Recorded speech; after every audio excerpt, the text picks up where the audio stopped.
Niwakumbushe sehemu ndogo ili niseme nikakae. Sisomi aya nzima, sura ya pili, surati al-Baqara. Sehemu ndogo sana. 126 al-Baqara. Wa idh qala Ibrahim Rabbi ij'al hadha baladan amina warzuq ahlahu minath thamarat. Twendeni tukalisaidie taifa kama alivyoweka mzee wetu shekhe wa wilaya Shekhe Khamas. Kama viongozi wa dini, kila mmoja kwa nafasi yake, serikali ijivunie kuwa na viongozi bora wanaoisaidia serikali, na hasa katika idara ya amani. Na kwa kuwa tunakwenda katika uchaguzi, Uislamu unalitazama hili jambo, pamoja na kuwa kwa maslahi ya watu binafsi watatumia lugha kwamba shekhe wa wilaya ameiweka ile uchawa na kadhalika, yatasemwa mengi. Lakini Uislamu ni dini iliyokamilika katika kila idara. Hakuna mahala Uislamu ulifumbia macho katika maisha ya mwanadamu. Wakati mzee wetu ambaye ametajwa kwenye 78 al-Hajj kule, Nabii Ibrahim, huwa sammakumul muslimina wa fi hadha. Nabii Ibrahim ndio aliyetuita sisi jina hili kwamba sisi ni Waislamu. Yeye aliingia katika ardhi ya Hijazi, haina umma wa watu. Ina watu mmoja hapa, mwingine Kiparanganda, Mwarusembe, Kimazichana, Nyamaronda, Jaribu, tunakwenda huku. Nyinyi watu kutoka Kagera huko wapi mtatuia radhi, tunataja kwetu. Na nyinyi mkienda kwenu mtataja huko Nyakato, Nyegezi, mtataja kwenu. Watu walikuwa mmoja mmoja, lakini kwa kuchunga maslahi taifa lije kuwa bora, na wale wataabadi watakaozaliwa pale wawe na utulivu na uhalisia wa kuabudu, alianza kuomba amani. Wa idh qala Ibrahim, 126 sura ya pili al-Baqara. Anaambiwa Bwana Mtume Muhammad tulie mkusanyikia.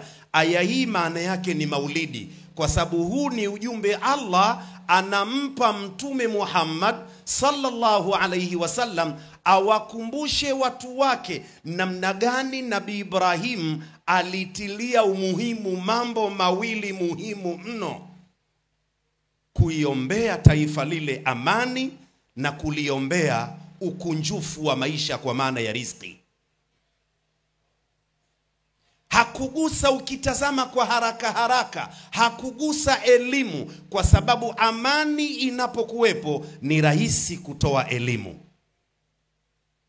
Hakugusa katika aya moja kwa moja watu kukazana kufanya ibada. Amani inapokuwepo watu wataabudu bila ya wasiwasi. Wakabaji wakijazana kama zamani ilivyokuwa kwetu Tandika, Maputo. Hakuna wakwenda salatul maghribi, isha wala alfajiri. Lakini siku hizi unakwenda alfajiri, amani ipo. Viongozi wa dini, simameni. Mungu anamwambia Bwana Mtume Muhammad, kumbuka na wakumbushe watu wako pale Ibrahim alipomuomba Mola wake, ewe Mola wangu, ij'al hadha, jaalia ardhi hii yote, baladan mafulu wa kwanza, aminan mafulu wa pili, kuwa iwe ni nchi. Kwanza iwe ni nchi, kwa maana ya kwamba anaombea watu wawepo. Taifa ni watu. Uwezi ukasema baladan ikiwa hakuna watu. Hapakuwa na watu. Nabii Ibrahimu anamuomba Allah ajalie kizazi kiwepo moja, lakini kisha kuwepo sasa kizazi hicho kiishi vipi? Aminan. Mtusaidie viongozi mliopo hapa wa kisiasa. Mtusaidie viongozi mliopo hapa wa dini. Amani chonde chonde. Na hasa ukizingatia sisi tulio wengi walimu wa madrasa, hata nguvu hatuna, mazoezi hatuna, na kukimbia hatuwezi. Kikinuka tutatafutana. Mheshimiwa Ulega, nilikuambia kule katika hadhara nyumbani, na nikakuomba ujumbe huu afikishie rafiki zako mnaowezana. Leo namuona na sahiba wako Mheshimiwa Ridwan, jina tamu kweli, hata malaika wa peponi kiongozi anaitwa Ridwan. Mambo mazuri, na itabidi iwe Ridwani tu mpaka unakufa, mambo yatanyoka. Lakini maneno haya yashike. Nilikwambia katika vyanzo vinavyochafua sifa ya Waislamu ni kuwaona Waislamu wanapokwenda katika majukwaa ya siasa wanaomba kura kwa matusi na kukashfu wengine. Mnatufezeesha viongozi wenu wa dini kana kwamba nyinyi hamkulelewa. Waswahili wanasema kama ipo tu. Huna sababu ya kumkashfu mwingine. Huna sababu ya kumtukana mwingine. Huna sababu ya kumfanyia husda mwingine. Huna sababu ya kuwatengenezea wengine skando. Leo wanasiasa wanatengenezeana skando kwa maslahi yao. Watu wanakaa wamtengenezee fulani skendo ili aonekane afai. Utaingia katika nafasi huku umekasirikiwa na Mungu, na sisi tunakupendeni, hatutamani hilo. Mukae katika nafasi mkiwa mmekasirikiwa na Mungu. Tunatamani mukae mkiwa mmebebwa na rehema za Allah, lakini pia na furaha ya Mtume Muhammad sallallahu alaihi wasallam.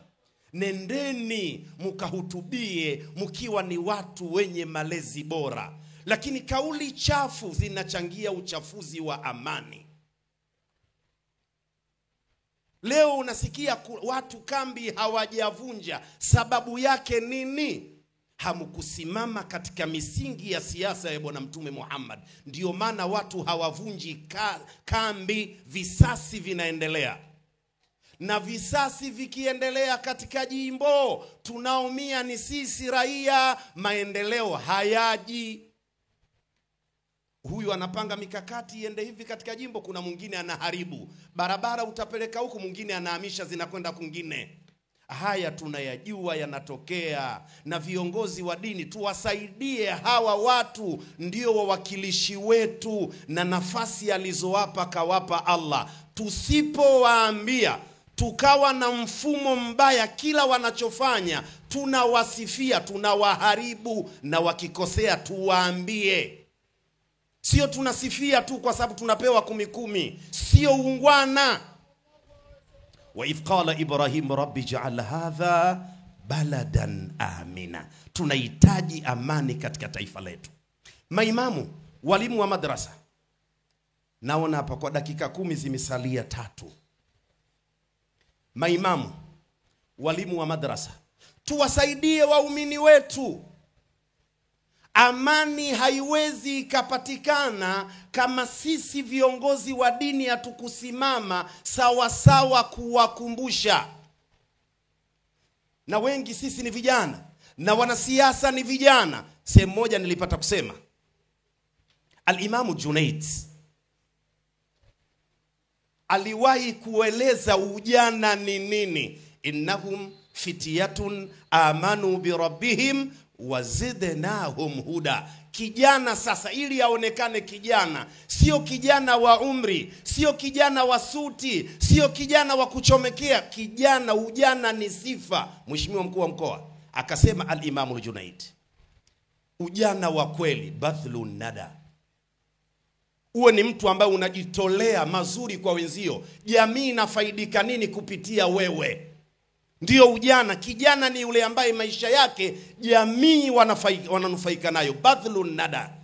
Pili akasema wakaful adha, kujitahidi kujiziwia, kutosumbua wengine, kutokera wengine. We ni kijana unajitambua. La tatu la mwisho akasema watarku shakwa, kuacha kulalamika. Tuache kulalamika. Taifa hili linahitaji kuona Waislamu nao wanalifanyia nini taifa hili. Walimu wa dini, viongozi wa dini wana mchango gani kwenye taifa hili? Tusiishie katika mawalidi ya Bwana Mtume Muhammad. Mtume alifundisha dini, lakini Mtume alitengeneza siasa bora, utawala bora, na kuhakikisha watu wanaishi maisha bora. Huu ndio Uislamu. Vijana tunalalamika kwamba unasema sijui nati zimekaza, maisha magumu, wewe nini unafanya? Hatuwezi kukunjukiwa ikiwa kuna watu wao kazi yao kuiombea laana nchi. Tunatoboaje? Kwa sababu ya hamu ya madaraka wanachafua nchi, wanaiombea mabaya nchi. Tunatoboaje? Tunafanikiwaje? Inawezekana wakati unailaani nchi, mbingu ziko zimefunguliwa milango yake, laana ikapanda, njaa kali. Niliwahi kusema sehemu moja, na ndio maana leo tumefika wakati mahindi ya kuchoma, pilipili na ndimu inafanana wapi? Tumeifikisha nchi hapo kwenye mihadhara yetu misikitini. Laanatullah, laanatullah. Marais wakilaanika, wananchi tunalaanika sote.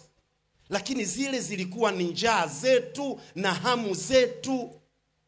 Tunategemea mafundisho ya Uislamu yakawabebe vijana wagombea wa Kiislamu, ionekane wale wametoka katika mifupa ya watu.